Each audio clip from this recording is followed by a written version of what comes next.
Watch Talk Heathen live Sundays at 1 p.m. Central. Visit tiny.cc/YTTH and call into the show at 512-991-9242 or connect to the show online at tiny.cc/callth.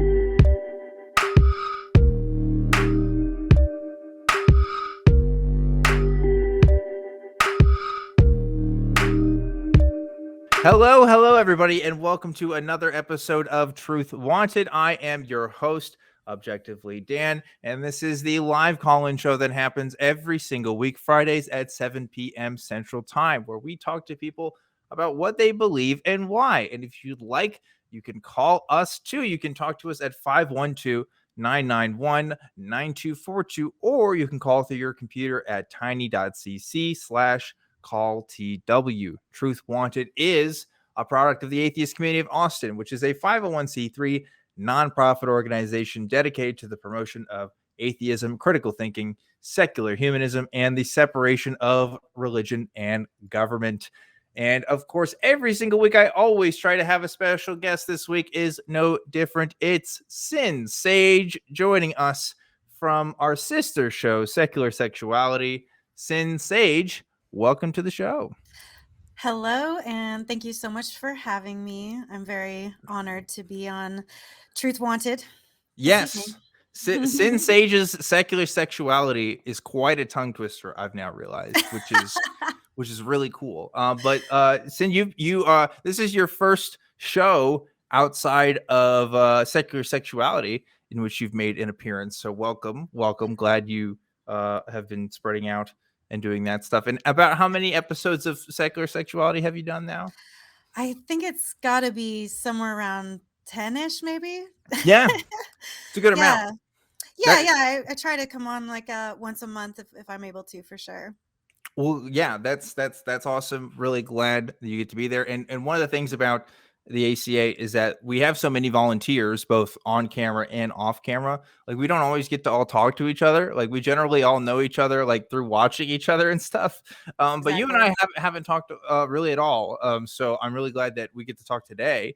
And kind of swap some stories. Really, I'm more interested in you, of course, since you are today's guest. So let's take it from the beginning. Since so I understand that you do have a religious background. Is that right? Yeah, I would say a little bit. When I was growing up, I basically was told that I'm a Christian, but I never was, taken to church very often when I was really young. So it was never something that was like oppressed upon me, in a sense. It was just like a vague notion of, here's what God is, kind of, and here's how Jesus fits into that, and maybe a Sunday school here and there, but it was never really pushed, imposed upon me. And so I was able to do a little exploring as well. If I stayed at a friend's house on a Saturday night, then the next morning, well, I'd go to their church with them. And so I've been to some different Christian church sects, and I've been to some Catholic church services and stuff like that. And then when I was in middle school, I was kind of getting more into the Christian side of things because I had friends that were really into it. And from there, I was presented with some ideas that just didn't jive with the way I was raised with Christianity, which was the concept of God that was sort of taught to me was a lot more about the love aspects and the accepting aspects and thou shalt not cast the first stone types of Jesus stories. So we like, my family, were very accepting of everyone, definitely very liberal in that sense.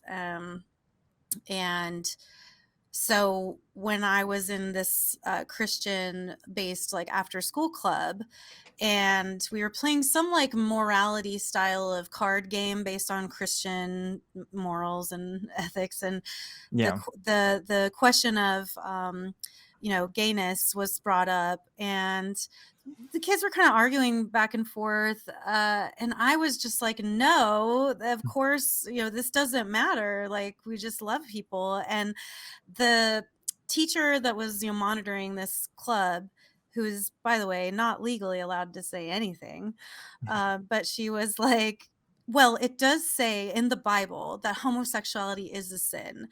And when I heard that, I just grabbed my backpack and I stormed out, slammed the door of the classroom, and I was like, I am done with this. And slowly I just started seeing and noticing all of this, mid 90s hate the gays rhetoric. Yeah. Knowing myself that I already was having some of these feelings and understandings that I was, at the very least, definitely not straight. And so I was just like, how can they say this over here, but then say that over there? And I was like, why do I believe this as truth and fact anyway? This is just some book that a bunch of idiots from a couple thousand years ago wrote. Like, who's to say this is the truth of anything? So Yeah. slowly that age of reasoning started to take over. And So how old were you at this point when you're having these revelations? 13. 13. Yeah. And it sort of grew over the next year. So 13 to 14 was when we were really I was starting to make sense of things, rational, logical sense of things. That's a good age to start figuring stuff out. I wish I was that young when I didn't figure stuff out till I was in college. But I guess it all happens to us differently, right? Whenever it happens, just that it happens is the important thing. So, but like, it sounds, because I think you were similar to me in that there is, I think people outside the US don't always realize this the way that we sometimes talk about Christianity, but there really is kind of two sides to the Christian coin in the culture in the United States. There is, of course, the evangelicalism that you see, which, influences a lot of American policy, and also it comes up with these awful talking points and this kind of sort of social influence that occurs. But at the same time, there is this Christianity. If you grew up secular, you may not realize this, that just does talk about like, oh yeah, Jesus was just a dude who just like loved other people, and we should just like love like he was. I mean, as you put it, like a more liberal kind of Christianity. Yes, and I have to say that I'm least offended by Christians who are almost like red letter Christians or whatever. Like, they don't interpret their own things onto the Bible in the sense that they read what Jesus said and they go by the things that he spoke in this book. And he was a pretty decent character in this novel, but and I'm like, hey, you know what, if you're following that side of things, which is like not judging and okay, I can be okay with that. I still think it's silly to believe in this character, but that's fine. You're not trying to tell me that I can't live my life the way that I want to live it without worshiping this character. So I have a lot of thoughts about progressive Christianity and stuff, but that's neither here nor there. I want to talk more about you. So you're at this point in your teenage years where you are kind of, I don't want to say like waking up out of the matrix, because that's way too cheesy, but it's more like, I love it though. Well, you're having like you grew up in this world that's telling you one thing and you're thinking another thing, right? Like that's happening. So what's going on at this point? So you're starting to doubt stuff. What's the next step in your story here? Just that. So rather than kind of being like, oh, well, I guess that stuff's not true and it's fine. Instead, it was like, I'm seeing how this rhetoric and this fantasy story is being used to oppress people and cause tons of harm, literally all across the world, literally in my school, in my hometown. I mean, on every level, I'm seeing the oppression and the bigotry being done in the name of this holy book. And I'm feeling a very strong urge to rebel against that, to say as loudly as I can, that this is not okay and it's not true and you're stupid for thinking this is true. So, I mean, I think it's kind of probably something that a lot of people go through when they Mhm. when they reach the age of reason, as I like to call it. When you sort of transition into atheism in the beginning, you could be very overzealous about it. Right. But, and I've seen that from people too who are, maybe they're born again or whatever. So, we could all get this where it's just like, hey, you all need to be seeing the things that I'm seeing. And if you don't, you're stupid, So being older now, decades have gone by, I'm way more chill about that stuff. Right. But that's Yeah. definitely where it went in the beginning. And, so I was shopping at Hot Topic and I was like, I am going to be against all of you people. It wasn't so much a personal rebellion against like my parents or my family, because I didn't feel the need to rebel. Because I wasn't raised with like, you will be this way. They gave me a lot of room to express myself and explore myself and stuff like that. Yeah. But I grew up in a small conservative town, so I Mm. very much felt that I needed to be the weirdo. Yeah. Well, you bring out this good point where, there is a thing for it, right? It's the angry atheist, right? It's the angry Yeah, atheist phase. I think sure. I definitely had it. I think most people who are on these shows have some of them are still in that phase. You know what I Yeah. mean? But it's like, it's not that anything that they say is necessarily wrong. It's just No. something I always like to say, which is you can be right and you can be convincing, but you can also be one of those two things without the other, right? Like Yes. like just because you're right about something doesn't always mean that people are going to listen, Yeah. because human beings are just human beings and they're stubborn. Yeah. And presentation is everything with a lot of Yeah. these kinds of ideas. There's a reason why when Christians talk about gay people, they use there is this kind of scary language to it, or they talk about Satanism, or they talk about these things that there's this kind of idea that you don't want to be these things, Yeah. or there is a unseen social hierarchy where these people are treated at the bottom of the ladder, right? And so Yeah. I think that's important to point out when talking about atheism, not as like a philosophical position, but as an identity, because especially in the United Yeah. States, you do reorient yourself in sort of the social hierarchy, especially as you said in the conservative small town. You might stick Yeah. out, like in Austin. Oh yeah. Nobody cares. Nobody cares that really they Right. don't. They really don't. Totally. No, I'm probably Austin's more great.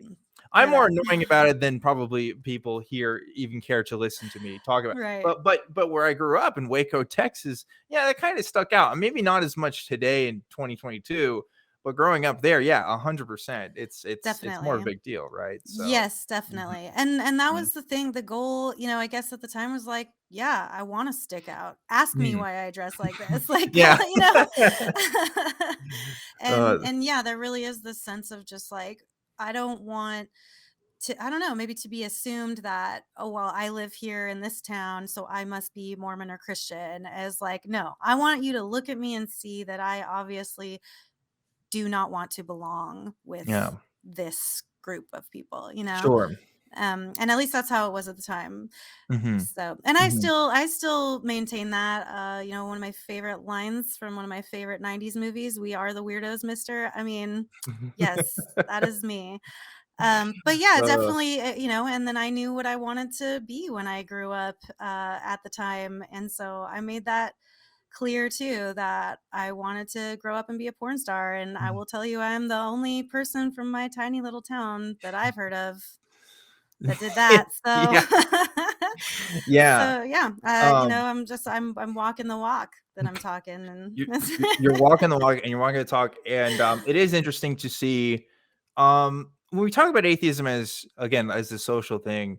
Like yeah. I feel like there is a difference in political opinions between American atheists 10, 20 years ago versus now. And only bringing up sex work as we talk about it today, it's a Hmm. much more common piece of rhetoric to talk about today Yes. than it's ever been. I mean, period, Yep. right? Um, Yeah. if you look at old social media posts, and I'm talking even before real social media, I'm talking about like MySpace era kind of things from like atheist communities, like gay issues, sex work issues, a lot of stuff that we talk about today, that we tend to talk about in these shows, isn't really a thing. In fact, there was a lot of Yeah. pushback with people at the time. Mm-hmm. There was this notion of atheism plus. It was like, oh, we should focus on just the God stuff, not this other stuff. Right. When really, when you talk about religion, you have to talk about these other things. They're intrinsically linked, right? And vice Yeah. versa. Mm-hmm. Because I think when you talk about abortion rights, when you Yeah. talk about sex Mm-hmm. work, Yeah. and all of these laws and things, these things that are being implemented these days, I feel like if it weren't for religion, we wouldn't even have these arguments. Like it Yeah. would just be, oh well, my body, I would rather not have that used to house and create another person. Like that's my Mm-hmm. body, I'd rather not have that. But I am a human being, and I do like to have sex like most human beings, Mm-hmm. not all certainly, but most. Yeah. And I should not be punished for wanting to do these things that are totally human and natural. And so without that religious framework, there's no reason for me to not have that access. And it's the Yeah. same thing with sexual performance of any kind, or choosing to sell my sexual performance to another person in order to have monetary gain or benefits economically. Back before the Bible and stuff, I was just like, why not? This is my body. Mm-hmm. My body, why can't I do with it what I want to do with it? Yeah. And I feel like the reason why is because of religion. Yeah. No, it is. And, I mean, and yeah. patriarchy, but And the patriarchy, but again, that's also but intertwined. that's religion. Yeah, Yeah. exactly. I mean, exactly. there's very few major world religions that don't have opinions on sex. You know what I mean? Absolutely, yes. And there is a reason for that. There is I think there is a dictation there that comes from the controlling of bodies, specifically women's bodies, right?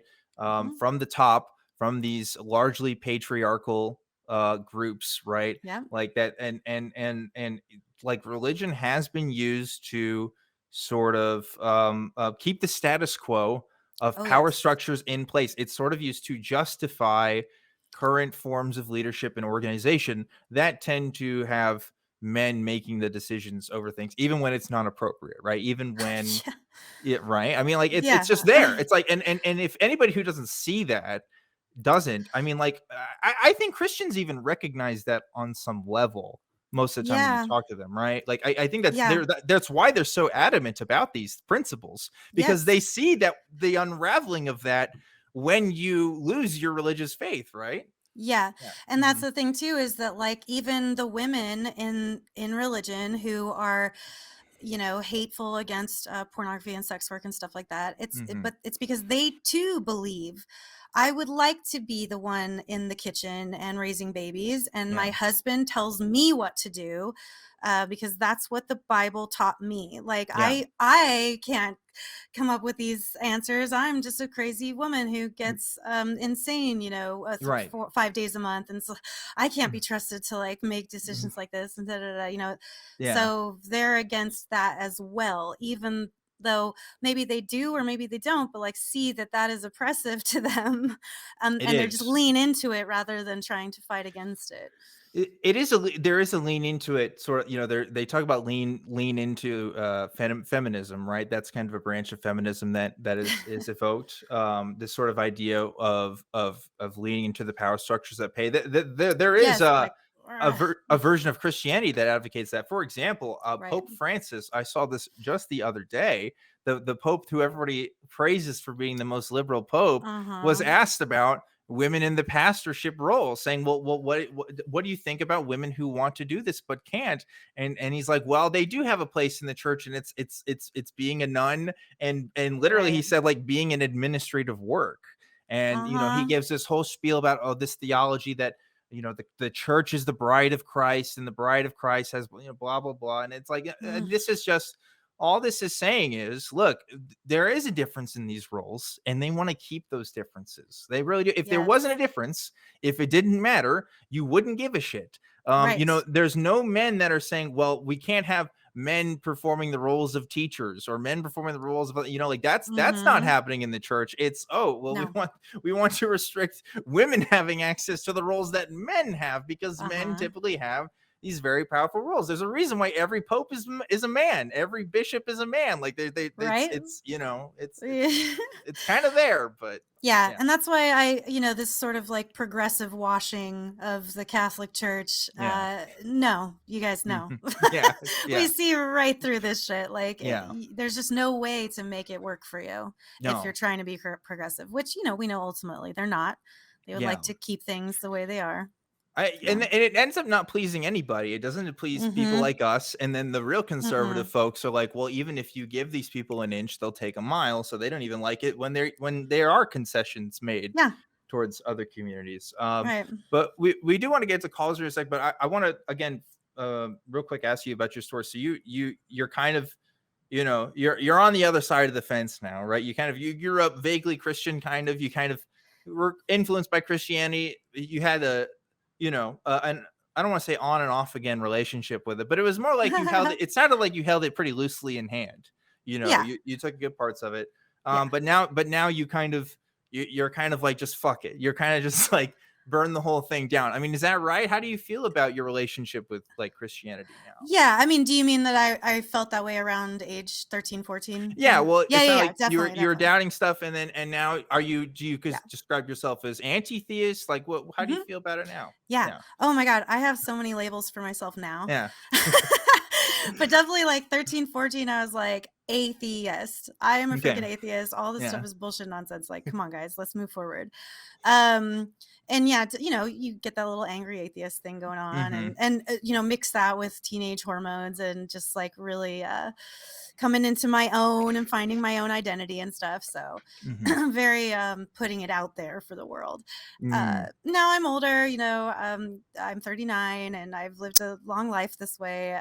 But yes, the way I feel about these religions now and really like, I mean, it expands to most dogmatic religions, that I am an anti-theist because I do believe that religions and belief systems cause more harm around the world and every day and in people's homes than anything else. And gosh, I'm a stoic. I am a nihilistic existentialist, socialist, communist. Right. So every conservative pastor's worst nightmare. Yes. Humanist. Secular humanist a little bit. All of these things. Psychedelic medicine enthusiast. A lot of things. Well, that's good. That's good. Well, it's cool to see that at least with the ACA you get to talk about stuff now, and at least on these platforms. And I know it is satisfying being able to kind of be free and also talk to other people who have these kind of similar experiences. Right? There's a liberation. Yes, in that. So much. And also I've a little bit of the Satanic Temple as well. Yeah. So little bit of the Satan, little touch of that, little teaspoon of the Satan. Yeah, definitely. Well, that's awesome. Well, Sinn Sage, thanks so much for being on the show today. And this is a call-in show, as you know. So I think we should start talking to other folks who want to talk to us. What do you think? Let's freaking do it. All right, let's do it. But before we get to it, we have to thank the patron of the week, because every single week we always give a shout out to the folks who donate on patreon.com. I, of course, want to thank everybody that donates, but as you know, we always like to spotlight one person every week. And this week's patron of the week is Jason. Jason, thank you so much. That could be any Jason in the world. It's just Jason. When I think of Jason, you ever play the game Heavy Rain, where the guy yells out the kid's name, is like, Jason? There's gonna be like 5 people in the audience that know what I'm talking about, but it's a weird game. Anyway, I played a demo of that. You did? Okay. Yeah. Okay.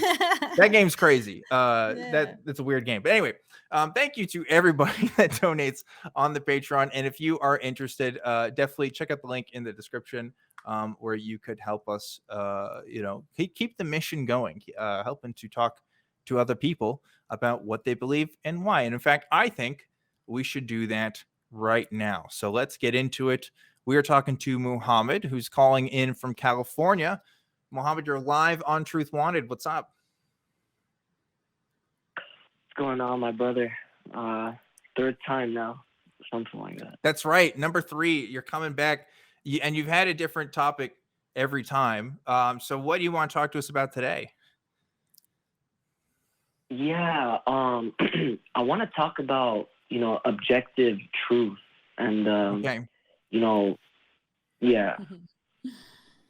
Yeah. So I don't, Sinn, was that a sigh, or was that what was No, that? I was just like, this is great because I got opinions on objective morality. Oh, So- okay. But I don't know Yeah. if that's the same thing as objective truth. But I think yeah, it can be let's related, talk but about it. Mohammed, what specifically do you want to talk about on this? Yeah, so, I feel that, objective truth, I believe that ultimately there is an objective truth. I don't kind of have like that, what kind of like you tapped into it last time we talked, like this postmodernist thing where everything is just interpretation and subjective. Yeah. I don't believe in that. That's really scary to believe that, to be honest. Interesting. Are you afraid of being scared? Are you afraid of being scared? What does it even mean? I don't even know. Wow. Exactly. Like, what scares you about that? Well, that's very scary, because we need objectivity. If everything is just subjective, like you'll go insane. Interesting. Interesting. I have a lot of thoughts about that. I mean, I guess unless you didn't have anything else you want to say on that, Mohammed, I'll go ahead and kick this conversation off. I think a lot of atheists put postmodernism down more than they should. I happened to get a good whiff of it when I was in college.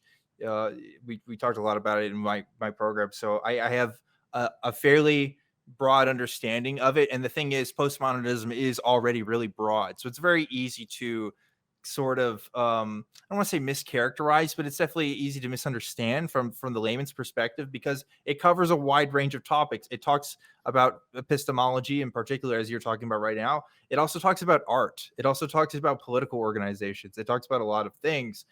So there's a lot of good and bad that comes with postmodernism, but it's not always about what's good and bad. It's about what's true when it comes to these things, right? So when we talk about postmodernism in relationship to epistemology, that is understanding this idea of objective truth, what I think the value that postmodernism brings is this perspective, this broadening of our horizons that comes when you realize that truth by its very nature has changed quite a bit throughout human history. There has never been a singular understanding or a singular concrete idea of what we mean by truth. Now, in the atheist community, there tends to be a bias towards empiricism or scientism, as detractors may call it, where it's this idea where, okay, well, our true belief should come from being able to test things scientifically. Okay, sure, that's one way to have a justified true belief, but Right. are all of my beliefs scientifically verified?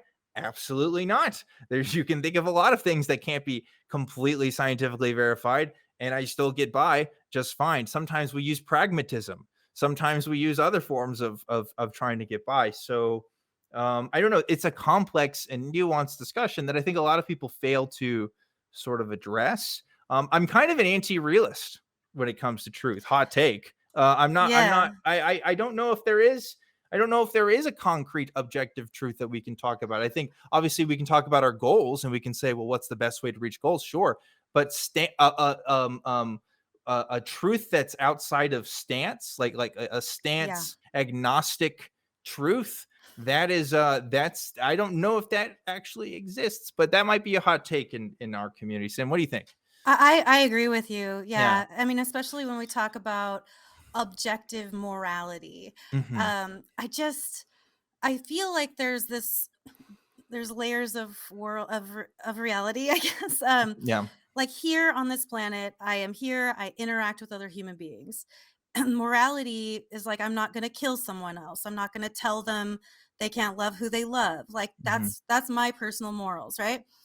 but someday, like, we're all going to be dead, and you know, like, who's to say what the morals should have been, or for whom are they in relation to when it comes to objectivity even.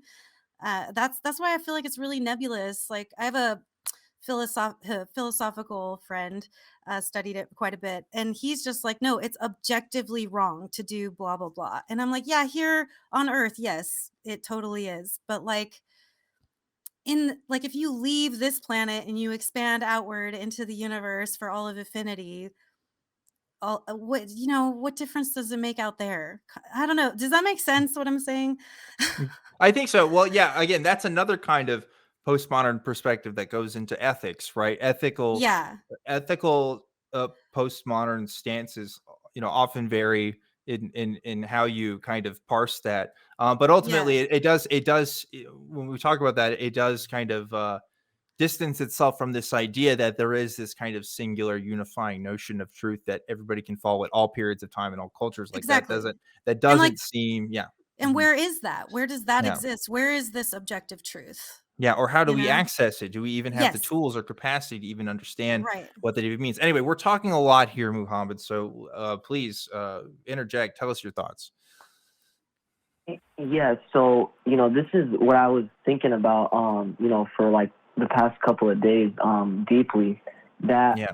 I feel that what objective truth is it's something greater than us. It's something greater than humans, and Okay. I feel that when we acknowledge that, right, that you realize that it puts you in a position of humility, right?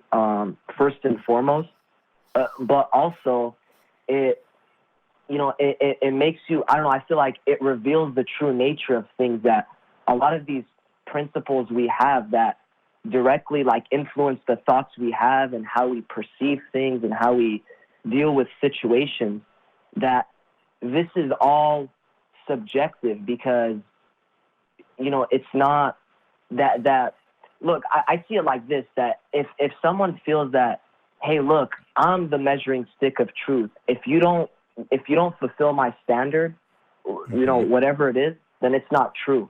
I feel like that's very arrogant, and that's not true. You're in your own truth. But I feel like the ultimate truth, the thing that is greater than us, true objectivity, is something that we have to find out for ourselves. Okay. Kind of. That just feels like a circle, like a Ouroboros, like eating its own tail Hmm. a little bit. Well, I think that's, yeah. I to kind of add to that, right? It's like you say that you have a belief that there is a objective truth and it's greater than us, but I'm also hearing you say everybody has to determine that for themselves, Right. which is the most subjective interpretation of truth you could really possibly have, right? So like, Yeah, how if objective truth exists, let's say even it does exist, but the only method of accessing it is through personal subjective means, how do you even know if you have it? I mean, what method could you possibly have to figure that out? exactly. Yeah, like that. That's what I mean, my brother, is like the objective truth, like there's no objections to it. There's no, like, it's just objective, right? And I feel Mhm. that if we're just all in our own world, like, hey, I'm judging on my criteria and you're judging on your criteria, this is not, how is this objective truth? This is not, because we are the measuring stick, and I feel Yeah. that But that's how it we, sounds like we you're saying that objective truth is not possible. Yeah. It's not possible for us It, to experience at all ever on in this life. in other words, why even call it objective truth? It just wouldn't be then. Yeah. Wait, sorry. Can you explain that more? I didn't understand. Yeah. Well, it sounds like you're talking about, again, like you think that objective truth exists, but we have trouble accessing it. Everybody has to go through those subjective interpretations. So why say that there's an objective truth in the first place? Yeah, if we can't see it ever because of our own filters and our own subjectivity, then what does it even matter if it exists? Well, that's what I'm saying is that, you know, kind Or of how can you that's prove very that? interesting. How can you prove that it exists? Yeah. Go ahead, Mohammed.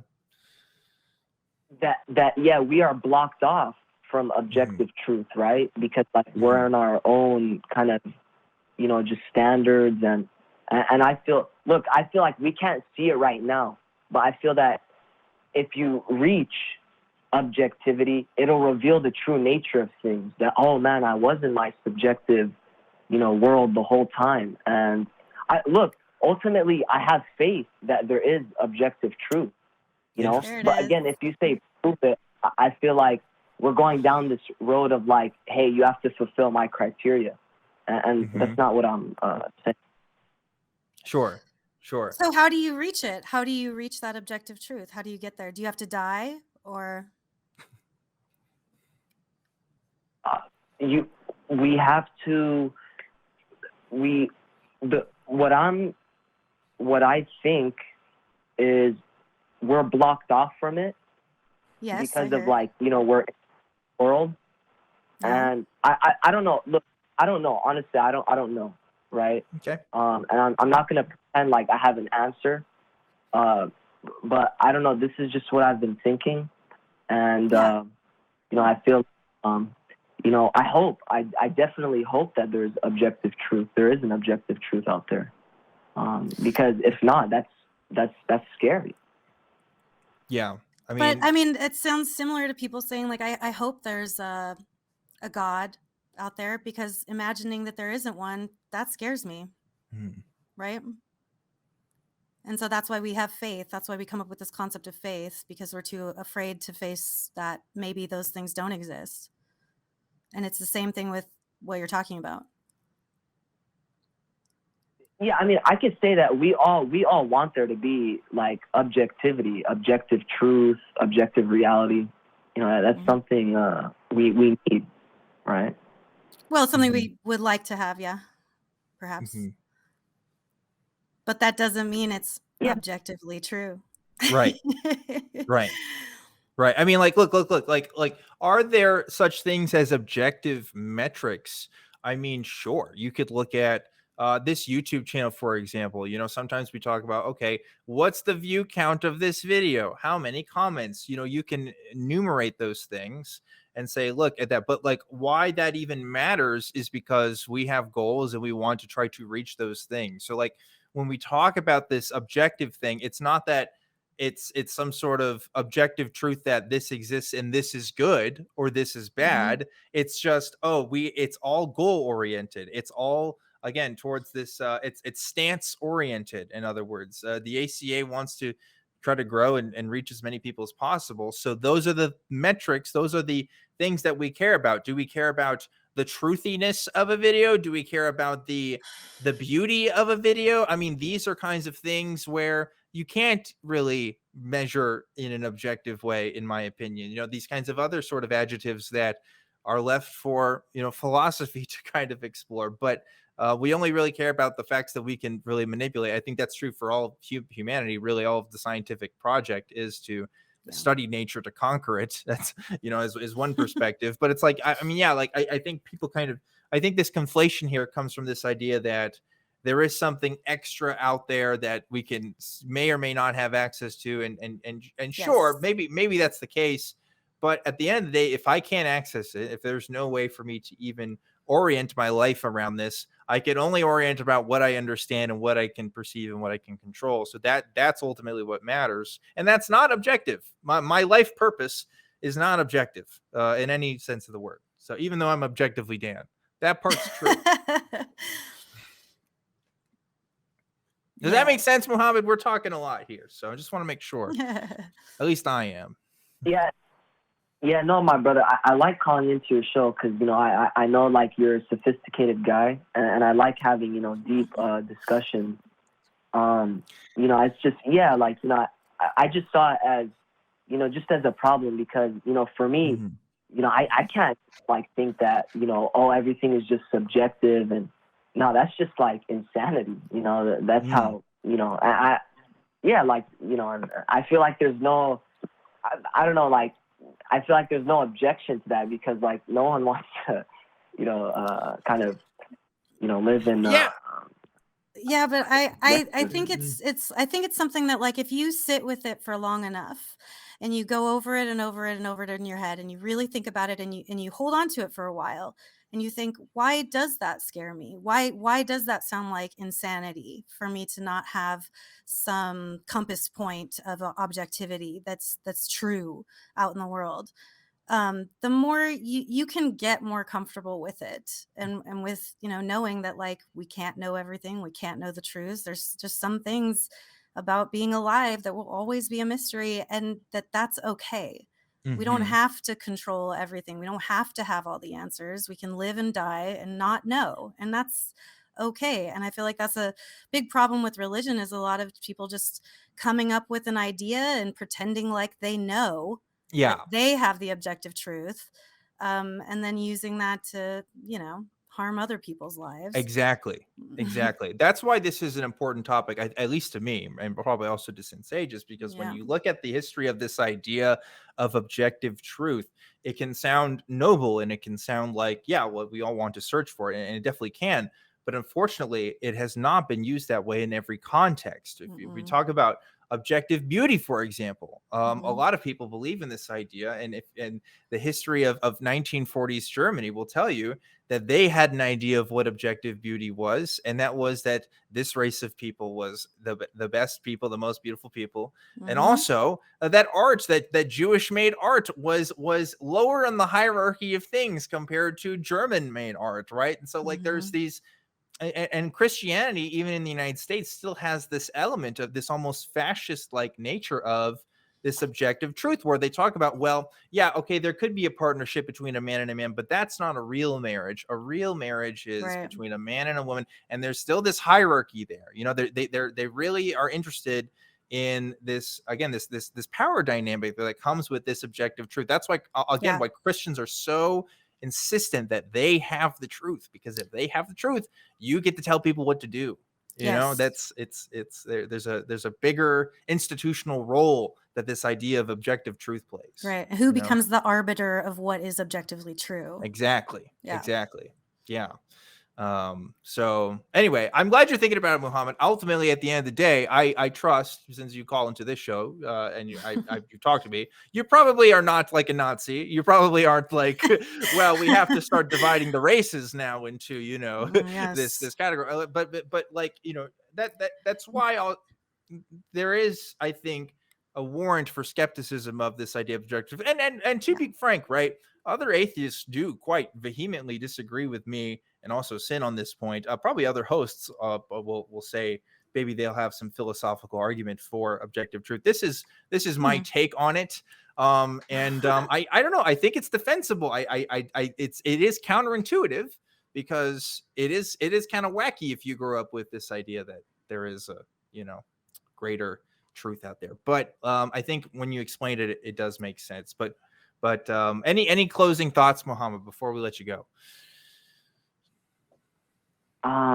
Closing thoughts.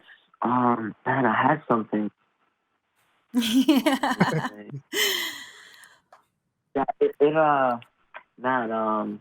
It slipped my mind, but I just wanted to say, my brother, like, no, I'm not here like scheming against you. I'm not a trickster. I just want to have a genuine Doesn't seem like conversation.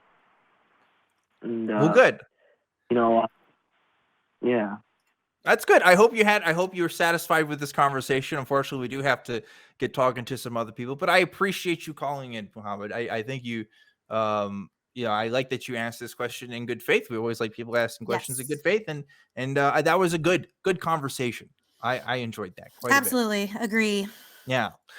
With that out of the way, we want to tell you guys about some of the other shows that happen here at the Atheist Community of Austin, and we are going to play a clip of that now, so check it out. Interaction with people in the faith doesn't mean acceptance of everything that they believe, right? Love the theist, not the theism? Can we do that? That's assured. You've been, I think, our #1 repeat caller for this show this year. Yeah, and There's some people who don't like that. They say they're sick of the sound of my voice. So to those people, nah, nah, nah, nah, nah. All the parents out there, talk to your kids. Understand what they're learning. And if you don't like what they're learning, they still have to get a passing grade. So teach them what you want them to know at home. At home. You love to come on and you love to really obfuscate and pontificate and other large words so that I get closer to my J-Mike transformation. Final form. Because we all know that Islam is true, right? But they're not authorized by God. They're created by man. It says in their book that they are. I could write a book and say that this is God speaking. That's different from exactly. Yes! You just hit the nail on the head, dude. That's exactly right.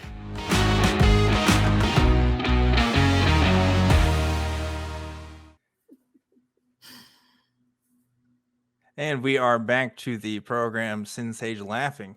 Oh, what a great moment that was.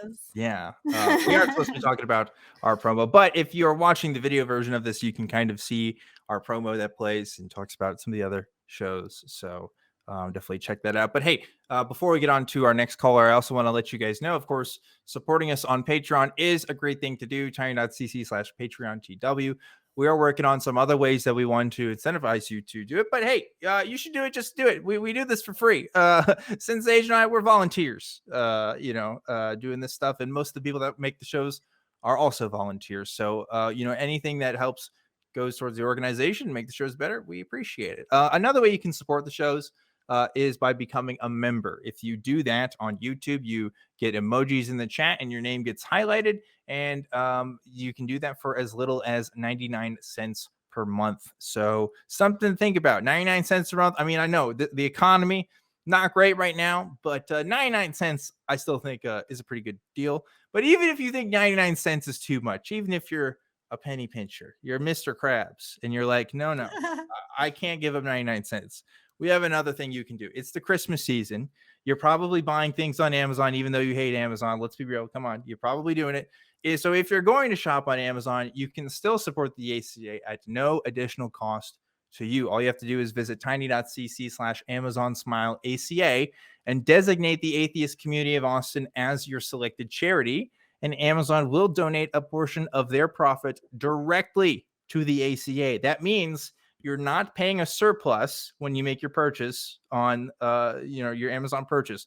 Whatever that money goes to, that your original purchase costs, some of that will go to the ACA, which is just, I think, a cool way to support us. So consider doing that if you haven't already. And now, we got some other people who want to talk to us. Let's talk to Godless Girl, who is calling in from Florida. Godless Girl, you're live on Truth Wanted. What's up? Hi. I lied about, just to get in the queue, about the deist thing. I'm really still an atheist. Oh.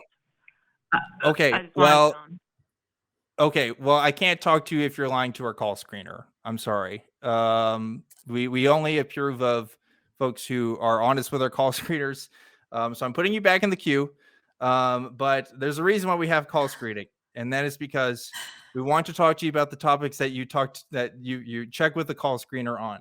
And we do take that pretty seriously because we don't want trolls and we don't want other people. So I'm sorry if you want to talk to us about something else. But maybe if you talk to the call screener and you tell them about the topic that you want to talk about, and if you get that approved, that's totally cool. But there's people that try to mess with us. And so we want to keep that policy as much as we can. So Godless Girl, go ahead and talk to the call screener and maybe we'll get back to you. But for now, let's go ahead. Oh boy. Well, I see that they are calling again and they want to talk to us. We'll see how much patience I have this time. Oh, no. John from Canada is calling back on Truth Wanted. John, you're live. What's going on? I don't know. What made you lose your faith in Christianity? Because I know you were once Christians. Oh no, not this guy. What? Sorry. What was? Can you repeat that? I really couldn't hear you. I know that you two were once Christians. So I want to know what made you lose your faith in Christianity. Oh, okay. Well, it's a lot of things, right? I don't think I had a very sort of philosophically sound belief in Christianity. I don't think it held up to scrutiny very well. In historically, scientifically, like in a lot of aspects, my ideas, because Christianity encompasses like a lot of different ideas, and pretty much every idea I had that was related to Christianity was questionable under a lot of different lenses. So, like, for example, the idea that Jesus rose from the dead, I think that's questionable. The idea that there is a God who can talk to people and influence world events, I found that to be questionable. Basically, most events described in the Bible, I find to be historically questionable. So, yeah, I kind of realized that my standards of evidence, as they grew higher, I realized the Bible and other parts of Christianity didn't really hold up. So that's why I'm not really a Christian anymore. And that's a nice way of putting it, almost diplomatic, really. But like I would say that it's kind of that, why would I believe for anything in this book? I have a shelf full of thousands of books that all tell stories about how you can be a better person through the lens of fiction. Why would I not think that those were true, but I would think that this one book, everything in it was true that's been said and it's been inspired by God? But why couldn't I write a book and say it was inspired by God? No one would believe me. So it, like, when I started to think about things, again, like through the lens of reality. So when I was a child, it was really easy to believe in Santa Claus and the Tooth Fairy and all of these things because I had zero experience with existing on the planet. But as you get older, those beliefs start to fall away, and we start to think, well, that seems silly. Santa obviously doesn't come into my house and leave presents under the tree, but I will believe that a man died and then came back to life 3 days later just because it was in this book that somebody wrote thousands of years ago. Like that was like a big step for me. And then seeing how much this book was used to control human beings, to control us, how we behave and what we do with our own bodies and things like that. So, I'd say that's like just a little piece of it. Of course, I could write a book myself of all the reasons why I don't even want to say I left the religion. It wasn't that. It was that I started to realize, why do I believe these things as though they're true? Because I have no reason to do so, except that other people told me to. So I'd really say it was the fact that when I started realizing that I could think for myself, then it made no sense to continue believing in something that doesn't exist. Yeah. So there you go, John. That's both of our answers in full. What do you think? It makes sense. It makes total sense. If you listen to those stories, or if you read those stories in context, it makes total sense. That it's very hard to believe. I mean, are you saying, but the Bible, like all Bible stories in context, make intuitive sense or make enough sense to where they are believable? Like, is that what you're saying? I'm saying that if you told those stories out of the Bible, like let's say you just heard the stories and let's say God and Jesus had nothing to do with it, it makes total sense why you wouldn't believe it. Because let's face it, the idea of the world being created in 6 days, a man being born of a virgin and coming back from the dead, does sound preposterous. Right. See, here's the other thing. Let me just throw this in real quickly too. I also realized at a certain point that here's the Bible. Other parts of the world have different books. So how was I to know that this Christian book was the real truth, but not that Mormon book and not that Islam book and not any of the other books or myths that these religions have been based on? Like, do those people all die and then they're burning in hell and they just don't understand why? When I started realizing, like, why would this one be the true one when there are thousands of other sets of beliefs that are based on other things, and their books tell them that they are the right one. So how can any of us know which one is the right one? That's another reason that was just like like, how can you know that the Bible is the one that is actually true when you also know that there are even more people who believe in the Quran? Have you read that book? How do you know that No, I've one's never read not the Bible. true? Well, we don't. Any one of those books could be the truth, or none of them could be the truth. They all can't be the truth.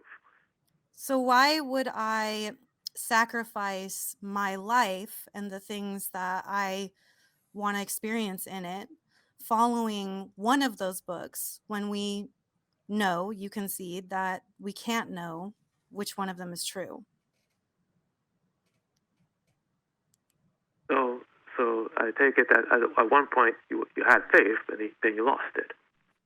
I had faith because I was a child, and my parents told me that this was the thing, and I went to a church group that showed me this terrifying movie called Left Behind and told me that if I didn't sit there and say out loud that Jesus Christ was my savior, that all my friends and family would be gone and I would be alone, and I was a child, so that scared me. So they used fear to make sure that I would fall in line with this belief system. So I don't know if you can even call that faith. Was that faith, or was that just me being afraid based on fear tactics being used to scare me into believing something? I would say that was fear. Yeah.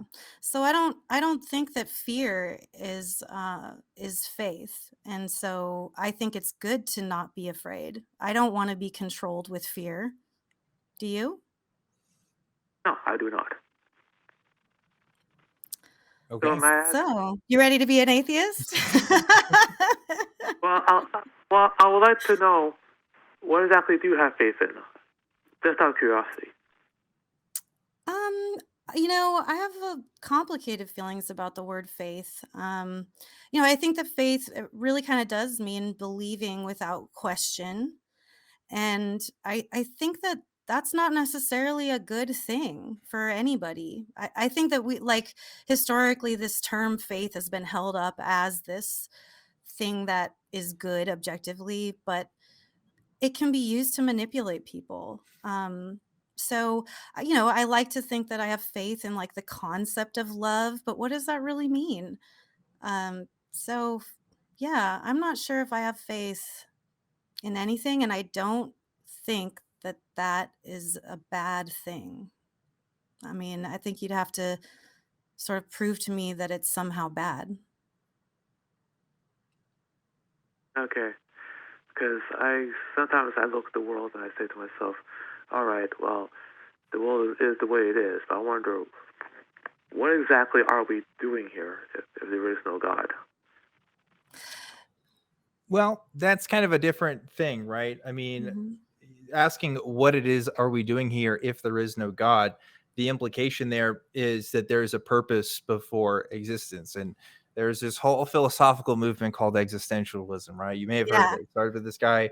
Well, popularized by philosopher Albert Camus. Some say even Nietzsche. And Thoreau. This idea that there is existence before essence. In other words, we kind of exist, and then the purpose part kind of comes later. That seems to be the case when we look at our evolutionary history, when we look at the physical sciences in general. It seems to all indicate that, we kind of arisen out of this primordial soup one day, and we started evolving more and more since to a more advanced consciousness, and now we can think about things like, well, why am I here? But we do that without the hint of a creator. In other words, our lives may not actually be directed by anything higher than us. We may delude ourselves into thinking that they are, or we may really, really wish that they are and pretend like they are. But it doesn't seem to be the case that actually exists. And that's a troubling thought for a lot of people. It certainly was troubling for me. But you can't really get around that. You can't really just say, well, I don't want to believe in this because it's kind of scary. We kind of talked about this with Muhammad a little bit. It's like, yeah, I mean, fear is a motivator for both for staying in a belief and not exploring other kinds of beliefs. And I think I too was also afraid of not being a Christian anymore. Like that was definitely a theme in my Christianity and a theme in a lot of other people's Christianity. So it's a little more nuanced. I just have one question. Are you too happy now that you're atheist? That's complicated. What was the question? Are we happy that we are? Yeah. Are we happy now that we're atheists? What do you think, Sinn? Oh, I mean, I am so happy. Like I don't live with shame burdening me in my existence. I don't live with guilt simply for having thoughts. I'm able to enjoy everything I do without feeling shame and guilt for simply existing and simply being a human. And so I get to just be happy. And that's the thing too. Like, I also feel that like I can live my life, enjoy my life, and I get to make my own purpose on this planet. I don't feel that I don't think there is a higher power that would give me a purpose. I mean, even if there was a higher power, why would that give me purpose for my life? Like, I'm just going to die eventually either way. So like, to me, I'm like, there is no purpose. There is no objective purpose of life. And therefore I get to make my purpose while I'm here. And does it have lasting effects? I don't know. And probably not. And eventually the sun is going to explode and there will be no more people on this planet. And what difference will it have made at that point? None. So all I can do is, in the time that I am here and that I do exist, try to live my life with my own purpose that I've decided for myself and make it good and be happy and hope that rubs off on other people. And like, that's enough for me. That's not scary for me. That's more than enough. Yeah. I mean, like I was happy in some respects when I was a Christian because I thought that God was ordering my life, that I didn't have to worry about some of these bigger questions because the big guy upstairs was sort of taking care of me. And now that I don't have that, and I've kind of, as an adult, I have to orient my own life and have my own direction. Is it intimidating? Is it scary sometimes? Absolutely. I don't know what I'm doing most days of the week, but I figure it out just like every other human being on earth, and I get by. And there are moments of happiness and joy. Are they eternal? Do they give me everlasting happiness? No, but there is similarly this conception in Christianity that somehow following a God-ordained life is somehow more meaningful than any other conception of life, and I question that. Right? If you believe in a theology that suggests that your eternity is going to be spent in heaven singing praises to God literally forever, I fail to see how that's any more meaningful than me having a short life, but a life that impacted other people, and had its mark in history, whether big or small. They seem to be equal in that regard. You could argue that one, at least in my short span, it's the fact that some might even argue that because of its shortness, it becomes more meaningful in a way that it has something there that something eternal really doesn't. But again, different people will have different perspectives on that. So sure, but also, like, do I want to spend all of eternity singing praises to some God? Like, that doesn't sound great at all. So like, no thanks. So there you go, John. That's our answers to that. Well, thank you very much for speaking to me. I'm glad you feel that way now. Thank you for your answers. Have a good night, people. Oh, okay. Thank you, John. Well, thank you, John. That was not expecting that. That was John from Canada. Yeah, like I've seen him on this show a couple times, and it was the opposite.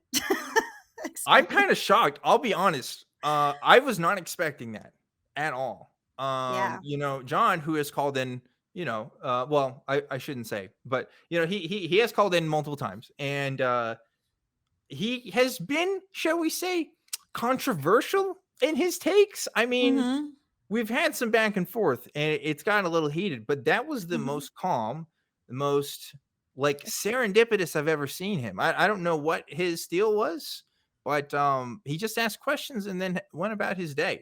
That's new. That's never happened. So maybe you're welcome. I mean, I don't know if it's a bit. Is John, are you thinking about, like, are you rethinking things and you're sincerely seeking answers? I hope that's the case. I would love that.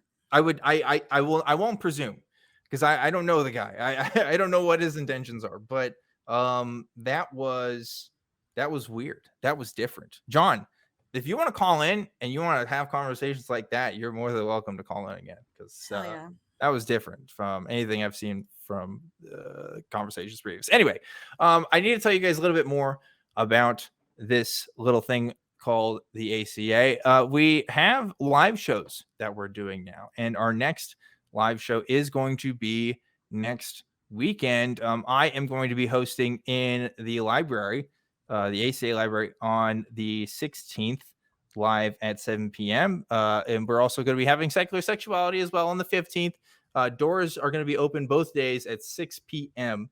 And of course, all of our events are that are hosted at the library are generally free. And these are no exception to that. So if you want to come and do that, please do. We're also going to be doing an Atheist Experience and Talk Heathen that Sunday. That's the 18th. So check that out if you haven't already. Doors are going to be open for that at noon, I believe, for those shows. So check that out. If you want to come down, if you're in the Austin area, and that'll be the last live show. Well, not last live show, last in-person show of the year. I keep saying live and in-person interchangeably, and they don't mean the same thing. But yeah, definitely consider that. If you want to email this show, maybe you have a question or just want to get some information, or you just want to say hi, you can do that. It's truth@atheist-community.org. If you want to reach out to the ACA in general, it's tv@atheist-community.org. And of course, you can see what's going on our website at atheist-community.org. And of course, also want to mention, there is a Facebook group. It is run by fans for fans. Go to tiny.cc/FBTWG to interact with other fans of Truth Wanted. And there's fan groups for some of the other shows too, like Secular Sexualities fan group. So, you should look at that. Sinn Sage, what are you thinking? How's life? What you doing? Oh, it's fucking great. Fucking great. Hell yeah. Hell yeah. Yeah, it's awesome. I'm actually gonna probably buying a house pretty soon here. Oh, congratulations. Thank you. And that was one of the things that's I think you were talking a little bit before, is that is something that is, I've gone through the emotions of it. It's scary, it's different, it's gonna be somewhere totally new, something totally different. But I guess I do have faith in myself. That's good. I'm just I trust that I'm going to be able to make this work no matter what. And it's going to be different and new. And sometimes that's scary, but it always ends up being incredibly rewarding. Yeah, I agree. Mohammed earlier in the show said I was sophisticated. And I'm just thinking, that's incredible. I can't believe I've deceived him and everybody else that's ever watched this that has had that thought, because if you see other areas of my life, I don't think you'd think that, but that's okay, because we all have our ups and downs. You know what I mean? It's right. Maybe I'm selling myself too short, but hey, there is a beauty in being able to decide what's right and wrong for yourself, right? Following your own convictions. Sometimes people's convictions are ones that I don't think you should follow, but sure. Our convictions are good, and I am the single arbiter of that fact. That's right. Yeah. Objectively. We're screening right now for another call here real quick, but folks, we still have some open lines. So if you want to talk to us, you can still do that. And if we can, we're going to try to, maybe you'll get lucky and you'll be our extra call. We're trying to do one call that we'll do after the live show is over, and we may be using for future stuff, thinking about putting that on Patreon. That is TBD right now, but we'll still do that before we do get to our other caller here. I think they're ready for us now, actually. Let's go ahead. It's Mr. Krabs calling from Maryland, which is great. I don't know if it's because I said Mr. Krabs earlier, totally. But maybe. Mr. Krabs from Maryland, you're live on Truth Wanted. What's up? Oh, hey, Dan. I just wanted to talk about the chat poll that was put up. And I guess I don't quite understand. Obviously, sex trafficking is terrible in this country and in other countries. I've actually seen some of it firsthand with my travels in the Navy, in the Far East and all that. And I know it's a terrible problem. It's something that I wish we could just do away with, and maybe more legalization and regulation would be, decriminalization, if you will. That was a harsh lead into the mic, but yes. All about, no, I get you, Mr. Krabs. Go ahead. You have something more? Yeah, I don't know if it's like the whole yes no kind of aspect of the question. I don't know if it's like as seriously dire. I think if we just kind of like fix some stuff, Yeah, Mr. Krabs. I think, part of the reason why we put that up there was because that's something that I feel I can talk about, and you pretty much said it. That, yeah, it's, it is an issue, obviously. It's a thing that exists, and I don't ever want to take away anyone's experience who has gone through something like this, because it's horrific.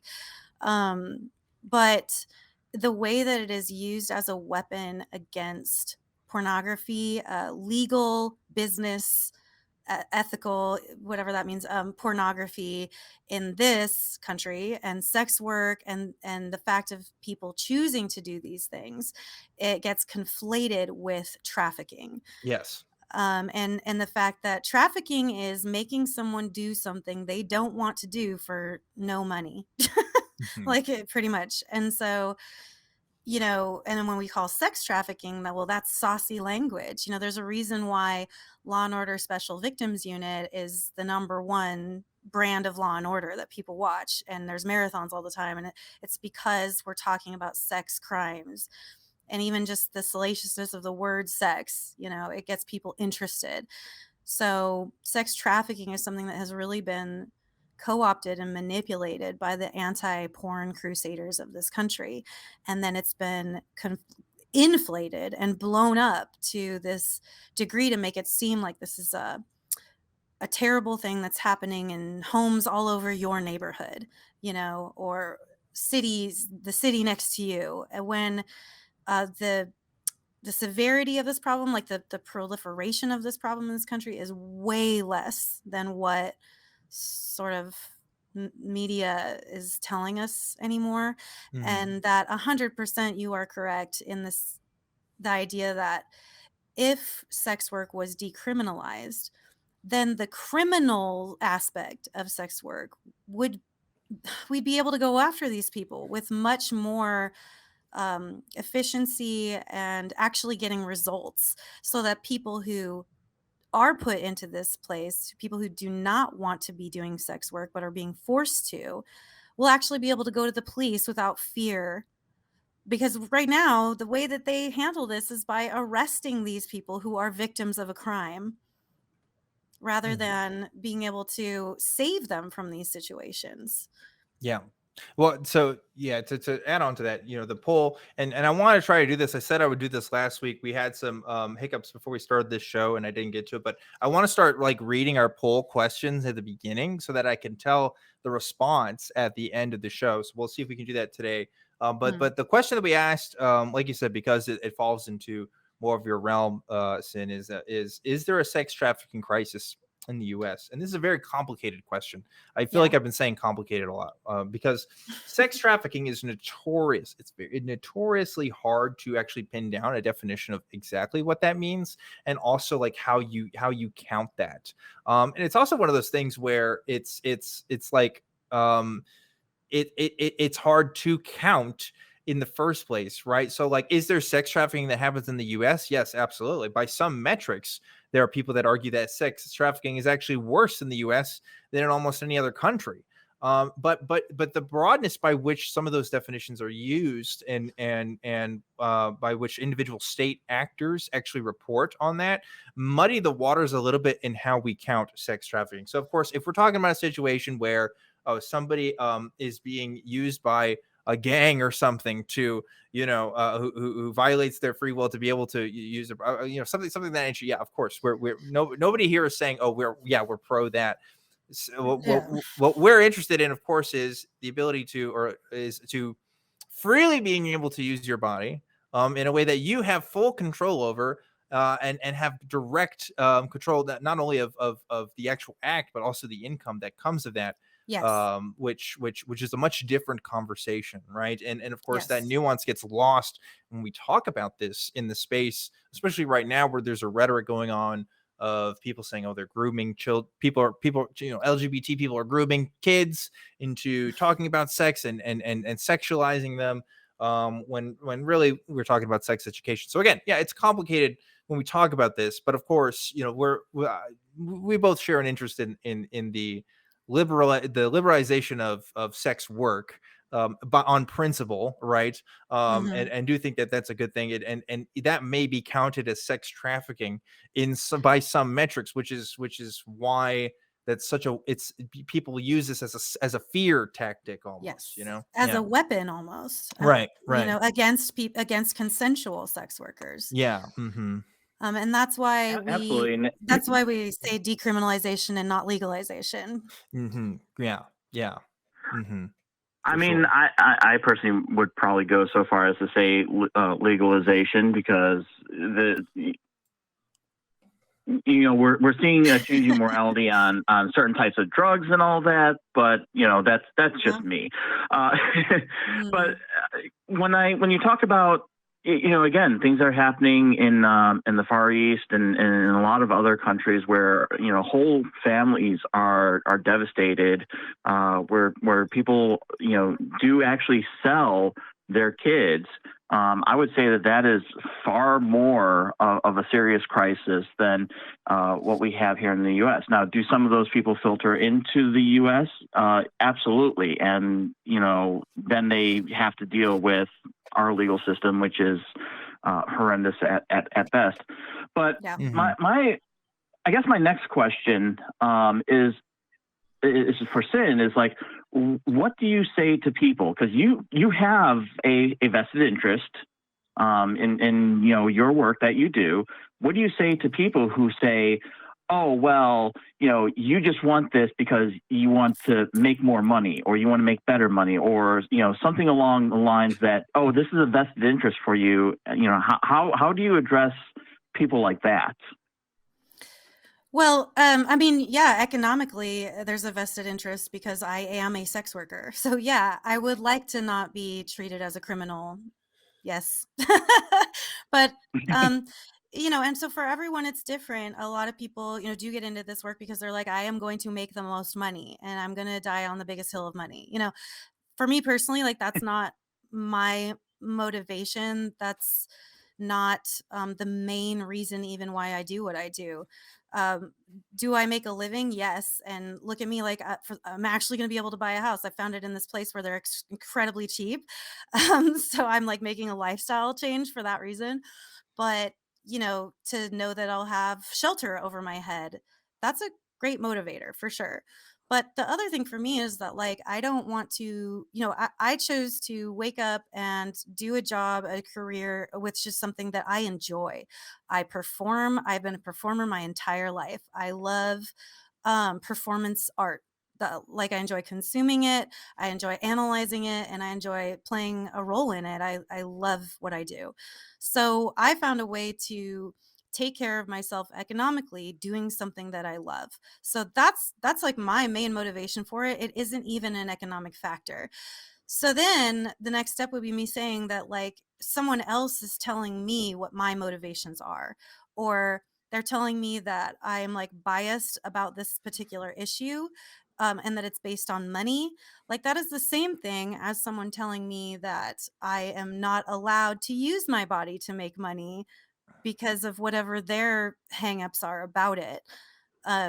So, I would say to them, like, you really need to question the way you're looking at other human beings, that I'm not allowed to I'm not allowed to take an interest in this type of job. The only reason why I would is for these economic reasons. Like, I think that's the way that we look at work, really. Like, you know, well, why are you working? Well, you're just making this money, so that's the only reason Yeah. why you have these beliefs or whatever. Yeah, that's so funny. This idea of you have a vested interest because you're making money. Like, yeah, no shit. That's why you Yeah. do it. Like, I mean, obviously, it's not always about the money, right? But Right. it's like, yeah, Right. that's a legitimate reason why a lot of people do sex work is because of the money that you and like, look, I Yeah. mean, we again, there is this cultural mores that we have these mores that say, oh, we can't do this because it violates some sort of principle that God has, and that's a Right. deeply Christian, deeply West, not just Christian, but a Western in general idea, I guess, because Right. it also happens in Islam and other Oh, nations. Like, yeah. I mean, pretty much worldwide, sex work has Yeah. always been this kind of taboo thing, but it's coming into the foray as a liberation for people, and of course, not just Right. women either, but Oh, yeah, anybody not that just women. has the means to do it. And Mhm. people feel threatened by that, I think, because Yes. again, we're talking a lot tonight about power imbalances. There is Yes. suddenly a woman has the ability to make means of their own without the reliance on a man's income or anybody Mhm. else's income in a way Mhm. that they can have exclusive control over. You don't have to Yeah. have a middleman anymore to do this. There are ways you can completely do it yourself, and that's a threat to people. That's Exactly. yeah, It is a threat, and it's a threat to the status quo, and we yeah, know nobody likes that. yeah. But at the same time too, this is why I do always also say, like, this is not, my fighting against this concept of the trafficking rhetoric. Yeah. It's not just like for myself. It's because people misunderstand what trafficking is when we conflate it with consensual sex work.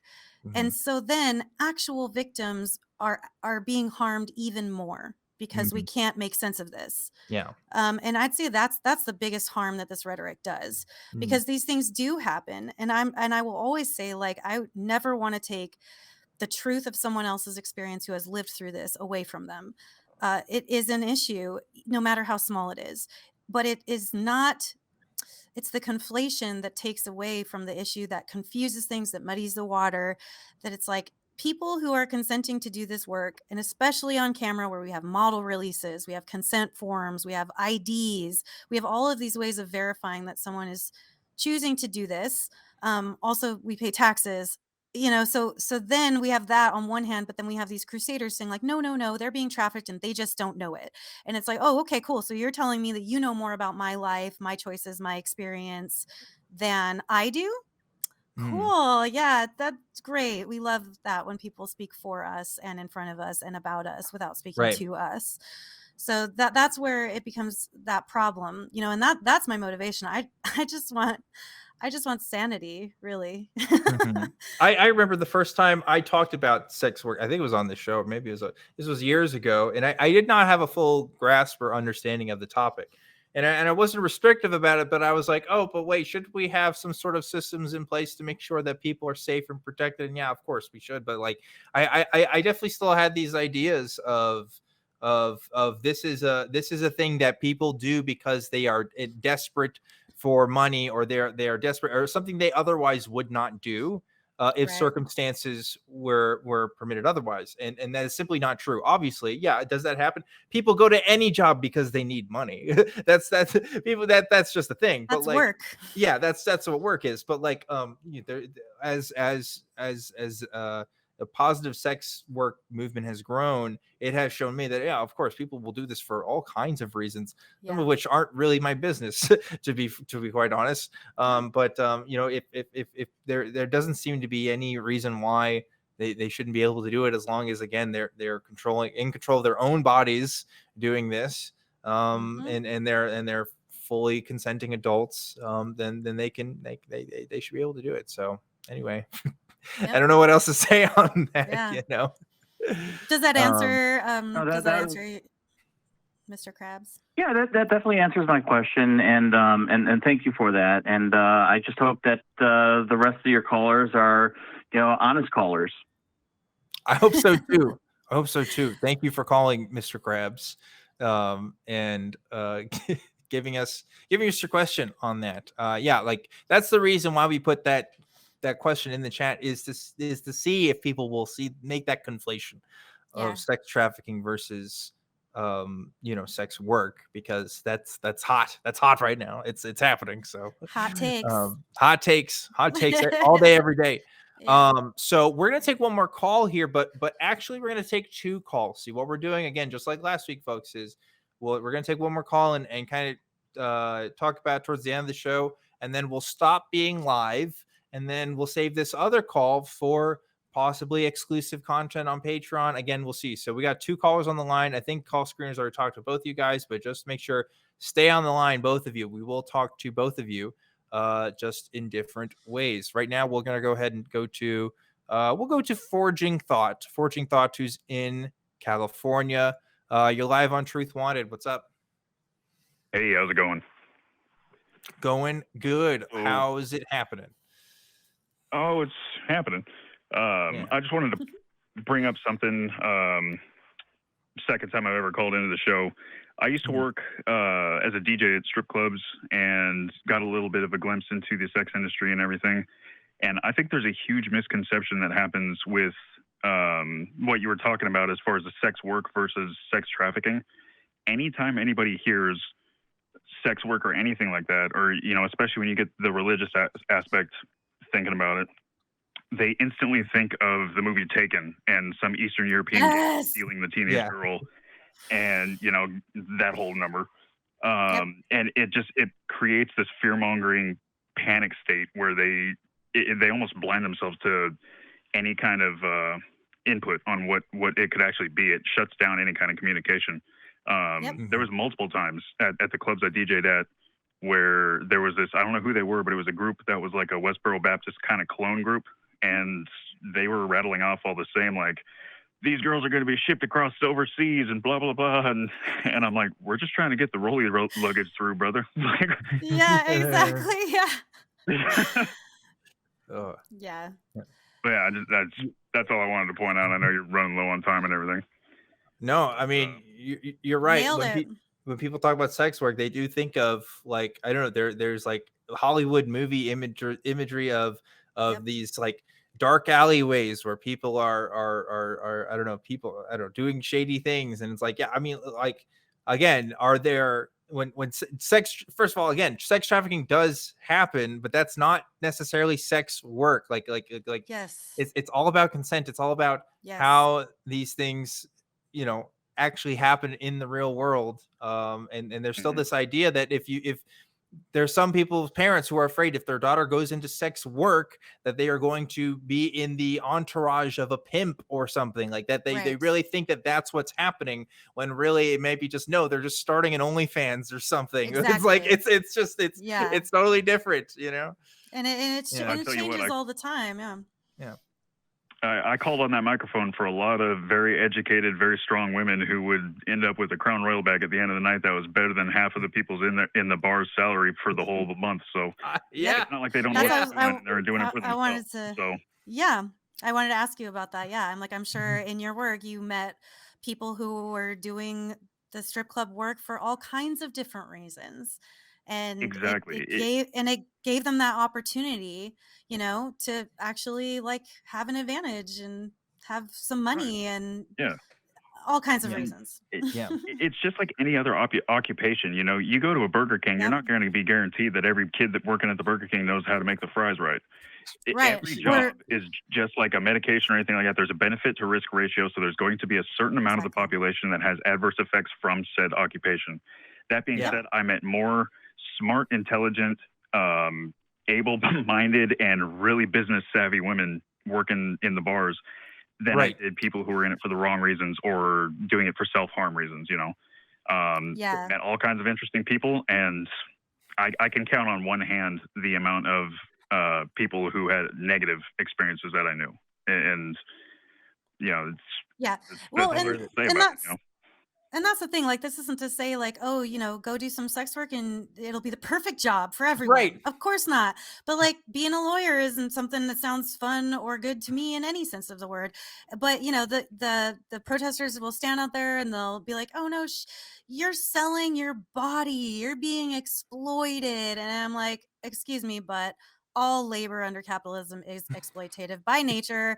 And also, you didn't say that to, my husband who sold his body to the diesel dealership that he worked at as a mechanic and now had to have back surgery at 27 because he sold his body, or the construction worker who is, in pain because he sold his body for however many years. Nobody goes to him and tells him, you're selling your body and you're being exploited. No, only when we do it if it involves like nudity or sexuality. For some reason, that's not okay. Exactly. But totally okay And to there's put yourself in a wheelchair because of labor. Like, And in the U.S., that like I've been all over the world. I was in the military and everything. And it's like I did see, the completely abhorrent version of sex trafficking that people talk about in Afghanistan. But I see more confusion and more just, reading about it here in the U.S. because there's just so many different people with so many different fingers and different pies of, look at me, my moralistic goal, this is what I'm doing. I'm the one with the righteous idea here. I need to tell this person exactly what I feel about what they're doing. And it doesn't make any sense to me because I'm the one. Everybody else's business when they don't know their business. Right. I'm the one with the objective truth. It's me. I got it. Everyone listen to me. Yeah. I mean, as you said, it doesn't mean that you don't have bad days. It doesn't mean that there's no occupational hazards. It's just, but hey, look, I Forging Thought, I bet you'd agree with this. The American military system is much more exploitative than most industries, right? I mean, if we're talking about, recruiters coming to schools for things. Yeah, totally. Seriously. Don't get me started. You want to talk about exploitative industries. Okay. Yeah. That's Anyway, I think that's all the time that we got, but thanks for calling on that Forging Thought. Good way to wrap up. You have an excellent evening. Good job. Yeah. Thank you. Nice talking to you, Forging Thought. And real quickly, again, caller on the line, we are going to talk to you once the show stops going live. And stick around because I'm going to look at the results of the poll as well and see what you guys had to say. But before we do all that, I need to give a very special thank you to Sinn Sage for being on the show today. Thank you so much, Sinn Sage. Where can people find you at? Oh, yeah. First of all, thank you so much for having me. I hope we can do it again. The time always just flies by. Yeah. But yeah, if y'all are interested in my stuff, Sinn-Sage.com is pretty much the one-stop shop. You can find everything else I do from that site. Of course, onlyfans.com/SinnSage. I'm on Twitter at Sinn Sage. I'm on Reddit. I have a Reddit r/SinnSage, u/Real Sinn Sage, Instagram, Real Sinn Sage. So yeah, you can find me there. I'd love to talk to you about all this stuff too. Sweet. Awesome. And we also would be remiss if we did not thank the wonderful, fantastic, amazing, stupendous crew that help make this show happen every single week. We're going to switch to the crew cam. Yay. Look at that crew. My boy Jason rocking the Truth Wanted limited edition shirt, which you can get right now if you go to our store. We are doing all of our shirts that we have did this year every single month. We had since we started doing it in like June, I think we had exclusive shirts for the month, and we are bringing it all back for the month of December. The Lizard People or People 2 shirt was our best seller. Yes. So if you want to get that and maybe give a Christmas gift to your Truth Wanted loved ones, please consider going to our store. Link to that is in the description, tiny.cc/ACA store, merch ACA, excuse me. So anyway, that is going to be it for this live episode of Truth Wanted. We're going to take that other call, but for now, folks at home, we'll see you next week. Remember to always keep wanting the truth, and I'll see you next time.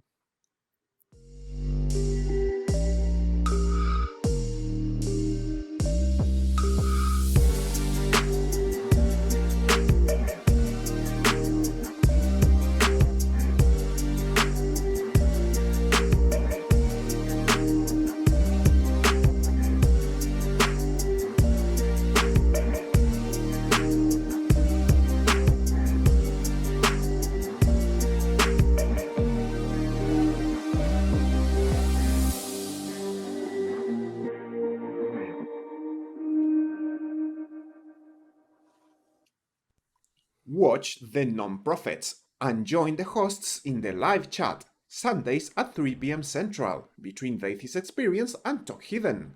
Visit tiny.cc/YTNP.